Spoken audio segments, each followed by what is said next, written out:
I'm Logan Colwell-Block from Playbill. And I just want to tell y'all genuinely, I love this album so much. I did not schmooze with y'all after the listening event because I was feeling emotional and had to leave. Thank you. Oh my gosh. So I had just watched the movie like a couple days before, which I'd never seen, I guess, like you. I'm pissed that I had never seen it because it was so good. I'm just amazed at the adaptation work. Thank you. Thank you.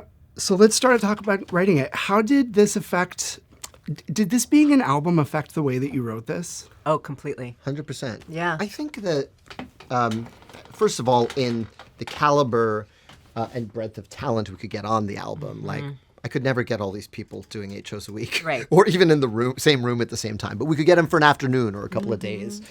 So we got to really just chase the dream cast when we were casting these gangs and these characters. And also, I think we were both...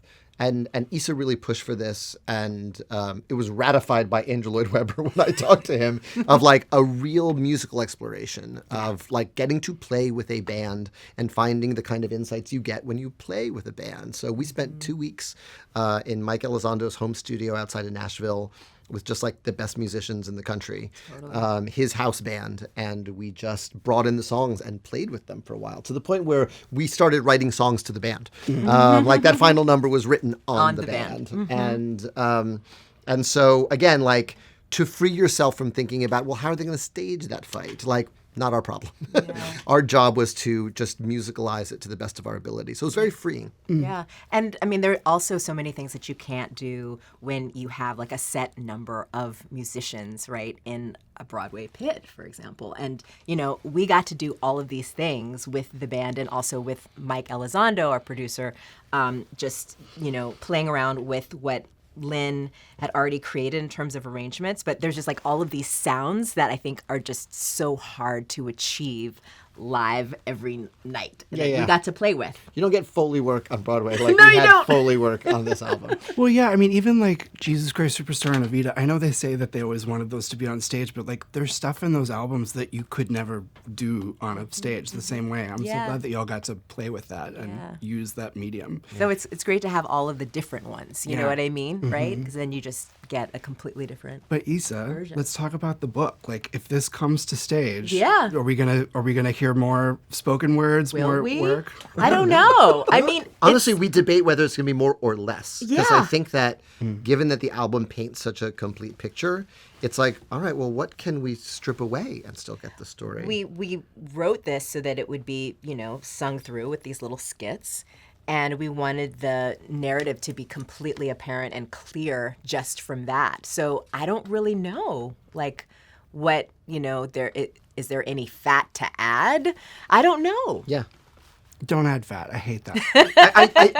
I will say, like, just like, my brain is already starting to think, where can we spend more time musically? But again, like, we don't have a director, we don't have a producer, we just have an album. Exactly. And I'm sure no one's interested. These yahoos.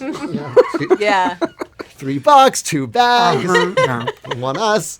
Well, then also, I thought this score was kind of the most varied of your work that I've ever heard, which I understand some of that was from Eisa based on what you were saying at the listening event. Tell me about the inspirations behind all of the styles that we're hearing in this. Yeah, well, listen, I mean, the album says by both of us, and it really is by both of us. Like, there's a lot of Isa's musical ideas and music in the piece, particularly, like, pretty much every Warriors bass line was first an Eisa voice memo to me. Like, she would be like, dung, dung, dung, dung. I was like, that's it. That's going in the pot. And actually, if you listen to the first, this is a little Easter egg. If you listen to the first track, you hear Shensia say, "Who ruled this madness?" And then you hear my voice memo from Eisa going, "Do-do-do, do-do-do-do, which is the horn line. It was her idea for the horn line for the opening number. So it's very much our combined score. And I think that the fun of collaboration in general is it pushes you to places you never would have gotten to by yourself. And so, you know, I remember the day we were brainstorming on what Luther sounds like. Originally, I'd written some before Eisa came aboard, I'd written some rap verses for Luther and was very unhappy with them. I was like, the thinking is too controlled. I think the thinking is way more chaotic than these kind of neatly rhyming couplets. And then Eisa played me this metal band she liked. And I could feel my grandmothers crossing themselves in heaven on my behalf that their grandson was being exposed to this. Their good Catholic grandson. And I went, that's the Luther energy. And that's something I've never heard before on a concept album, like to this degree. And so we really went there. And in finding Kim Dracula, who's one of the great singers we've ever met, full stop, in any genre. Totally. Like, what a discovery, because, you know, we brought them in and then they were like, but I can also do this. And you're like, what the fuck is even happening? In this studio. Actually, I was in this various studio. Hey, we recorded Kim's vocals in here. So, yeah. It's really cool. Eisa, I know you've said that you like to draw from your lineage when you're writing work. Yeah. How did that inform Warriors? Ooh, well, I think that, you know, I always am infused by what that political lineage is, and everything that I do. It doesn't mean that I'm bound to it, but I am, or bound by it, but I'm informed by it. yeah, it comes out. You know? And so when I saw the film, the thing that really stood out for me was that there was this peace meeting, and there was this possibility of a truce. There was a possibility that, you know, we wouldn't have to fight each other anymore. And I think that that's something that, again, comes from where I come from, that was the thing that I, you know, clung to. You know, like Lin, when I asked him, like, you know, why this? What's the thing that, you know, makes you so like attracted to the Warriors? And it's like, well, there are all these fears in it. You know, it's like my fear of, you know, being falsely accused, of being lost, like not being able to get home. And I'm just like, but, you know, there's also this hope in it of, you know, this peace that is possible.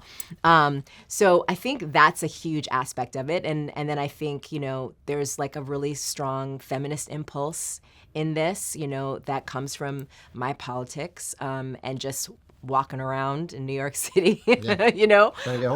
Exactly. So I think that's a huge aspect, but it's also, it's part of the aesthetics when you were asking about the album and the music. I think the politics infuse, you know, what kind of representation and identities that we have on the album, and also what their cultural legacies are, you know? So having something like Quiet Girls, you know, is like really important for me to have, you know, this like, queer trans, you know, ballroom song, you know what I mean? Yeah. And I think that, you know, our visions like completely aligned on that, you know, and we just kind of, our brains just sort of, you know, grew together, all the dendrites and neurons just like, and we just said, you know, politics, music, you know, they're all one thing.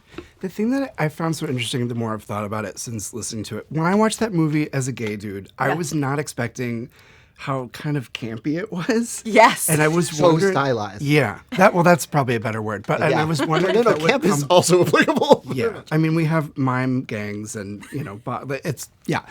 And I was wondering if that was going to come out in this. And the thing that I came away from it, I think, speaking to what you're talking about, also reading about how this movie had inspired kind of a moral panic about gangs in New York or whatever, the way that you've included all of those communities almost made it seem like you want to shift what you think of as a gang, as like a group of criminals, to like a community that wants control of their own community. 100%. Yeah, that's a great way of describing it. You know, not only with Quiet Girls, because again, like that was very much a subculture at the same time that Warriors was being made, and also. But also, like, our impulse to change the Turnbull ACs from a skinhead gang to, like, the greatest Fania song you never heard, because Fania, like, revolutionized salsa in the 70s, and all those dudes are from the Bronx. Like, there weren't skinheads in the South Bronx in the 70s. They were fucking Puerto Ricans. I know, my aunt lived there. And so, like, and then including, you know, Mark, who played Hector Lavoe and was the voice of Fania for so many years. So it was also just, like, this was here, and this was here, and this was here, and we get to put it all on the album because we're exploring everything. And I assume, too, that that's part of why there's not a lot of guns, it seems like, in this version of The Tale. Yeah, I mean, well, there's really only, in the film, there's the gun. There's a gun that shoots Cyrus, and then the Lizzies have a gun, but they're very bad at using it. They are like I always say the most totally- misogynistic thing in this movie is not the like naked misogyny of some of the things that happen, but it's actually how bad the Lizzies are at using a gun. I was like, They're come like- on, they're in the room. It's like the total incompetence. Yeah. Oh, how does this work? Yeah, yeah. I mean, it's what you're getting at is just that, you know, there's all of these ways that the gangs, you know, actually became the young lords, right? What am I thinking? Oh, I know. Like the Panthers, they became what was the Zulu Nation, you know?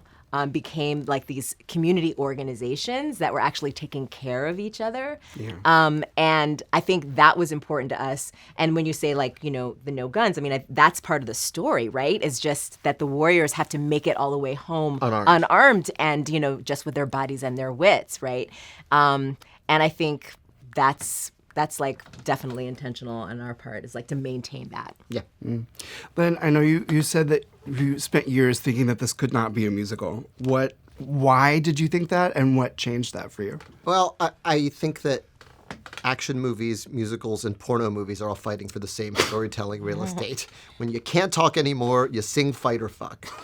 And so when I first, you know, thought about this, I was like, well, the songs are going to be fighting the action.